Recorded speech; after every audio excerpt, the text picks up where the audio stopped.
स्वागत है दोस्तों आप सभी का आपके अपने YouTube channel future to you academy पर। और एक बार फिर आप सबका स्वागत है। और आज हम जो इस वीडियो में पढ़ने वाले हैं वो है हम पढ़ने वाले हैं व्हाट इज मिनरल, और एक और चीज पढ़ेंगे व्हाट इज रॉक्स। ये सारी चीजें हैं, ये कुछ चीजें हैं जो हम पढ़ने वाले हैं। तो चलिए अब स्टार्ट करते हैं। और आपने अभी तक और हमारी जो पहले की वीडियोस नहीं देखी हैं, चैप्टर नंबर 4 जो कि चैप्टर नंबर 5 अभी चल रहा है, चैप्टर नंबर 4 तक हम सारी वीडियो डाल चुके हैं। और आपने अब तक वो नहीं देखी तो आप जाकर देख सकते हैं, बहुत ही अच्छे से सारी वीडियो चल रखी हैं। और हाँ, आपने अभी तक चैनल को सब्सक्राइब नहीं किया तो चैनल को कर लो सब्सक्राइब और अपने दोस्तों को शेयर कर दो ताकि वो भी अपना घर बैठे आसानी से चीजों को समझ सकें। चलिए तो स्टार्ट करते हैं। What is minerals. तो हमें जानना है कि मिनरल्स क्या होता है। ये शब्द जो मिनरल्स है, चैप्टर का नाम ही मिनरल से स्टार्ट होता है कि मिनरल्स एंड नेचुरल रिसोर्सेज। तो मिनरल्स क्या है ये हमें जानना बहुत जरूरी है। जब हमें पढ़ना ही है, हमें पढ़ना है रामायण। तो रामायण में जब तक हमको राम का ना पता हो कि राम क्या है, कौन है, किसके पुत्र हैं, क्या है, तो तब तक हमें पूरी रामायण पढ़ने का कोई फायदा ही नहीं अगर हमें यही नहीं पता है कि राम कौन है। तो वही है कि अगर हमें चैप्टर का जो टाइटल है वही नहीं पता है कि वो क्या है तो कोई फायदा नहीं है। तो देखिए मिनरल्स के बारे में हम पहले जानेंगे कि मिनरल्स क्या होते हैं। देखो अब बात चलती है कि ये जो हमें कुछ लिखा हुआ है कि जियोलॉजिस्ट कहते हैं कि minerals as a homogeneous naturally occurring substance with a definable internal structure sorry, जो जियोलॉजिस्ट हैं, जियोलॉजिस्ट कहते हैं कि जो मिनरल्स होते हैं ना वो एक होमोजेनियस नेचुरली अकरिंग सब्सटेंस होता है। क्या होता है? एक होमोजेनियस नेचुरली अकरिंग सब्सटेंस होता है जो कि एक डेफिनेट इंटरनल स्ट्रक्चर होता है उसका खुद का। ठीक है, उसका खुद का एक अंदरूनी स्ट्रक्चर होता है कि भाई इस तरीके का वो दिखता है या इस तरीके का वो बनता है। उसका अंदर का स्ट्रक्चर कुछ ऐसे होता है, क्रिस्टल्स उसके इस तरीके से चिपके होते हैं एक दूसरे से। तो एक डेफिनेट स्ट्रक्चर होता है। नेचुरली अकरिंग का मतलब ये क्या है? नेचर में, प्रकृति ही इसको उत्पन्न करती है। एक होमोजीनियस का मतलब ये होता है कि एक ही तरह की चीजें होंगी सारी। ठीक है, एक ही तरह के मिनरल्स होंगे उसमें। होमोजीनियस सब्सटेंस है, होमोजीनियस है, नेचुरल अकरिंग सब्सटेंस है और उसका क्या है? एक डेफिनेट डिफाइनेबल या डेफिनेट इंटरनल स्ट्रक्चर है उसका खुद का। ऑक्टाहेड्रल हो सकता है, टेट्राहेड्रल हो सकता है, उसका खुद का एक स्ट्रक्चर है। ओके, देन उसके बाद हम बात कर लेते हैं कि मिनरल्स क्या है कि ये अलग अलग वेराइटीज में पाया जा सकता है। फिर हम हार्डेस्ट मिनरल जो कि हमारा सबसे हार्डेस्ट जो कि है डायमंड को मानते हैं। हार्डेस्ट से सबसे सॉफ्टेस्ट जो है टैल्क जिसको हम बोलते हैं, तो जिसे हम टैल्कम पाउडर वगैरह जो हमारे लिए यूज करते हैं, ये टैल्क वही वाला टैल्क है। तो सोचो, एक तरफ सबसे हार्डेस्ट मिनरल है डायमंड, दूसरी तरफ यही मिनरल इतना सॉफ्ट भी हो सकता है जैसे कि टैल्क। तो मिनरल मैंने क्या कहा कि ये क्या है, इसके अलग अलग स्ट्रक्चर्स हो सकते हैं। अब डायमंड का स्ट्रक्चर कुछ इस तरीके से बना हुआ है कि वो उसको हार्ड बना रहा है, और टैल्क का स्ट्रक्चर कुछ इस तरीके से बना हुआ है कि वो उसको बहुत ही ज्यादा सॉफ्ट बना रहा है। तो आपको समझ आया होगा कि मिनरल्स क्या होता है। तो मिनरल्स क्या होते हैं? होमोजीनियस नेचुरल अकरिंग सब्सटेंस होते हैं जिनका खुद का एक डेफिनेबल इंटरनल स्ट्रक्चर होता है। देन हमारा क्वेश्चन आता है कि चलो ठीक है, मिनरल्स हमने जान लिया, तो रॉक्स क्या होता है? तो व्हाट इज रॉक्स भी तो जानना चाहिए ना। देखो, rocks are combination of homogeneous substances called minerals. अब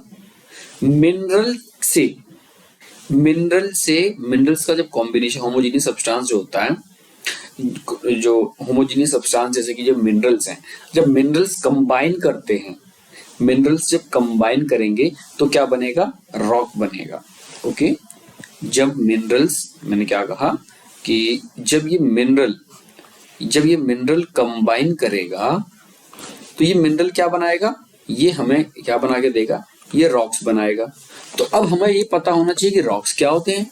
तो रॉक कुछ नहीं है, rocks are the combination of homogeneous substances called minerals. Rocks are the combination of homogeneous substances called minerals.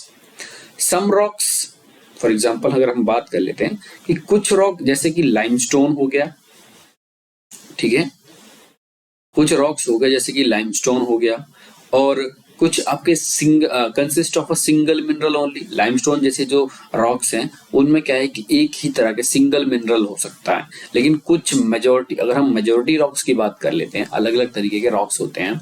अब कुछ रॉक्स तो ऐसे होते हैं जिसमें कि सिंपल एक ही तरीके का मिनरल होता है, जैसे कि लाइमस्टोन की बात कर लेते हैं हम। कुछ ऐसे रॉक्स भी होते हैं, कुछ क्या बहुत अधिकतर रॉक्स तो ऐसे होते हैं जिनमें एक से ज्यादा तरीके के मिनरल्स होते हैं, ठीक है भले। और आज अगर हम देखें तो करीब करीब 2000 मिनरल हैव बीन आइडेंटिफाइड। अब तक हमने करीब करीब 2000 से भी ज्यादा मिनरल्स को अभी तक हमने आइडेंटिफाई कर चुके हैं। Only a few are abundantly found in most of the rocks. और ये हमें पता है कि बहुत ही कम कुछ ही मिनरल ऐसे हैं जो रॉक्स में आसानी से पाए जा सकते हैं, ठीक है। और हमने abundantly करीब करीब 2000 से भी ज्यादा रॉक्स को हमने अब तक आइडेंटिफाई कर चुके हैं। तो हमने ये देखा कि मिनरल्स क्या होते हैं, मिनरल्स के कलेक्शन से क्या बनता है, मिनरल्स के कॉम्बिनेशन से क्या बन रहा है, रॉक्स बन रहा है।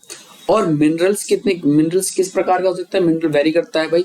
देखो हार्डेस्ट जो कि डायमंड है, डायमंड से सॉफ्टेस्ट जो कि टल्क है, वहां तक ये क्या करता है, वेरी करता है। देन उसके बाद अगर हम बात करें कि ये जो फॉर्मेशन, इनकी फॉर्मेशन कैसे होती है, फैक्टर्स क्या है कि किस चीज के ऊपर इनकी फॉर्मेशन ये बनते हैं, तो इनकी जो ये है किस चीज के ऊपर डिपेंड करता है कि ये कैसे बनेंगे।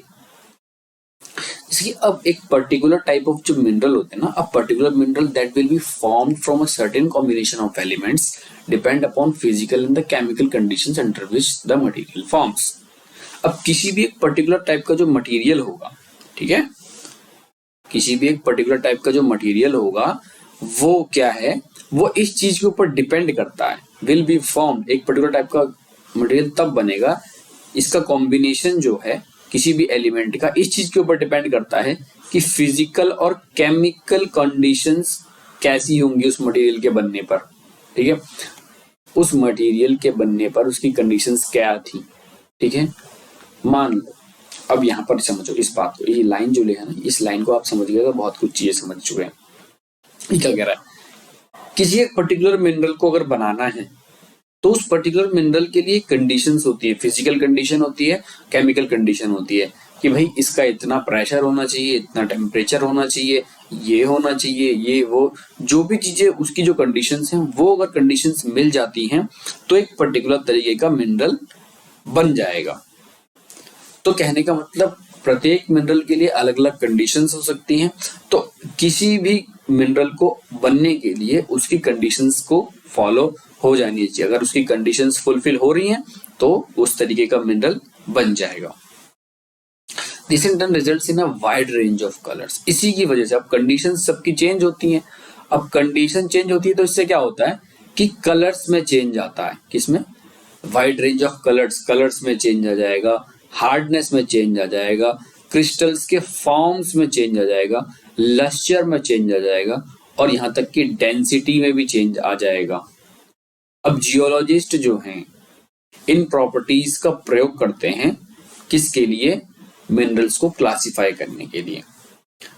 अब देखो ये जियोलॉजिस्ट हैं, ये क्या कर रहे हैं, इन प्रॉपर्टीज का, ये जो प्रॉपर्टीज है, अब प्रॉपर्टी क्या है, इनकी फिजिकल प्रॉपर्टी है और क्या है, एक केमिकल प्रॉपर्टी है ना। अब प्रत्येक मिनरल की फिजिकल और केमिकल प्रॉपर्टी अलग अलग होती है। तो अब जब प्रॉपर्टीज अलग अलग होती हैं तो हम अब क्लासिफाई करेंगे, इसको क्या कर सकते हैं, क्लासिफाई कर सकते हैं। तो अब मैं बैठ के या फिर आप बैठ के तो क्लासिफाई करोगे नहीं, ये किसी एक प्रत्येक इंसान का काम होता है। तो इसको जो काम करते हैं इसके ऊपर वो होते हैं जियोलॉजिस्ट, ठीक है। अब जियोलॉजिस्ट इसके ऊपर काम करेंगे और वो इसको क्लासिफाई करेंगे, ओके। अब इसके बाद हम बहुत देर से बोल रहे हैं, एक शब्द आ रहा है हमारे पास, जियोलॉजिस्ट जियोलॉजिस्ट जियोलॉजिस्ट। अब देखेंगे कि हम जियोलॉजिस्ट कौन होते हैं और जियोग्राफर्स कौन होते हैं। ठीक है, देखो पहला जो है हमारा वो है कि geographers study minerals as a part of earth's crust for a better understanding of landforms. देखो अब दो शब्द आ गए हमारे पास, कौन कौन से आ गए, एक तो आ गया जियोग्राफर्स, एक आ गया हमारे पास जियोलॉजिस्ट। अब इन दोनों में फर्क क्या है, दोनों में फर्क क्या है। जियोग्राफर का क्या काम होता है, जियोग्राफर मिनरल को इसलिए पढ़ता है, जियोग्राफर मिनरल को इसलिए पढ़ता है ताकि वो अर्थ की क्रस्ट को पहचान कर वहां के लैंडफॉर्म को जान सके। क्या, ताकि वो वहां की उस मिनरल को इसलिए पढ़ता है ताकि वो उस जगह की अर्थ की क्रस्ट को जानकर वहां की लैंडफॉर्म को और अच्छे से जान सके। ठीक है, समझ जाना मेरी बात को। देन उसके बाद the distribution of mineral resources and associated economic activities are of the interest to geographers.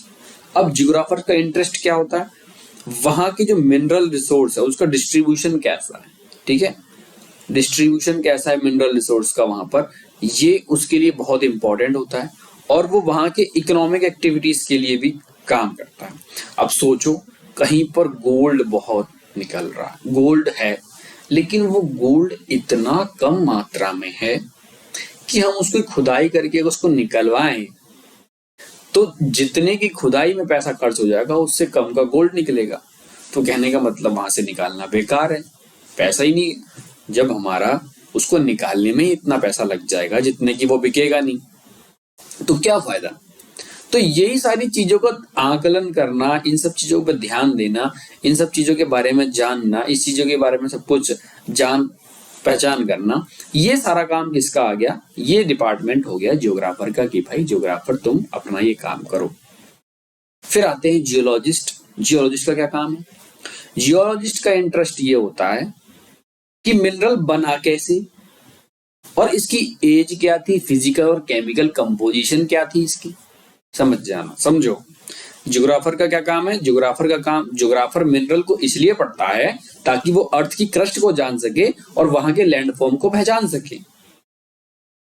Geologist mineral को इसलिए पढ़ता है ताकि वो उसकी फॉर्मेशन को जान सके, वो कैसे बना, वो कितने साल पुराना है ये जानने के लिए, और उसकी फिजिकल और केमिकल कंपोजिशन उसकी कैसी है, कि उसमें कितना बॉक्साइट है, कितना आयरन है, कितना कॉपर है, ये सब जानने के लिए जियोलॉजिस्ट काम करता है।